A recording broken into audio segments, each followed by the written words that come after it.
একটা ছোট্ট গরিব কুকুর ছিল। তার নাম ছিল কালু। সে রাস্তার ধারে থাকত। কেউ তাকে ভালোবাসত না, শুধু তাড়াতো। একদিন সকালবেলা একটা বড় যাত্রীবাহী বাস দ্রুত গতিতে আসছিল। হঠাৎ কালু দৌড়ে গিয়ে বাসের সামনে দাঁড়িয়ে পড়ে। ড্রাইভার ব্রেক কষে চিৎকার করে ওঠে, এই কুকুরটা পাগল নাকি? কালু বারবার বাসের চাকার দিকে ঝাঁপিয়ে পড়তে লাগল, এমনকি দাঁত দিয়ে চাকা কামড়াতে চেষ্টা করল। রাগে ড্রাইভার আর যাত্রীরা নেমে এলো। এই বাজে কুকুরটা আমাদের সময় নষ্ট করছে।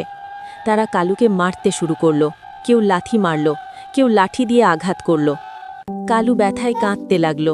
তার চোখ দিয়ে পানি ঝরছিল, কিন্তু সে থামেনি, কারণ সে দেখেছিল বাসের নিচে একটা বোমা রাখা আছে। কেউ জানতো না, কিন্তু কালু জানত সবাই মারা যাবে। হঠাৎ সবাইকে ফাঁকি দিয়ে কালু বাসের নিচে ঢুকে গেল। কিছুক্ষণ পর সে মুখে করে বোমাটা টেনে বের করল। তারপর কষ্ট করে রাস্তার পাশের পানিতে ফেলে দিল। ঢুস! বোমা পানিতে বিস্ফোরিত হলো। সবাই থমকে গেল। ড্রাইভার কাঁপা গলায় বলল, আমরা আমরা তো বাঁচলাম। সবাই বুঝতে পারল এই ছোট্ট কুকুরটা তাদের জীবন বাঁচিয়েছে। যারা একটু আগে তাকে মারছিল তারাই এখন কাঁদছে। একজন যাত্রী এসে তালুর মাথায় হাত রাখল।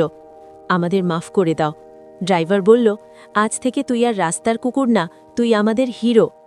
শেষে কালুকে সবাই ভালোবাসা দিয়ে ঘিরে ধরল, আর কালু চোখে পানি নিয়ে প্রথমবারের মতো হাসল। এরকম ইমোশনাল ভিডিও পেতে পেজটি ফলো করেন এবং চ্যানেলটিকে সাবস্ক্রাইব করুন।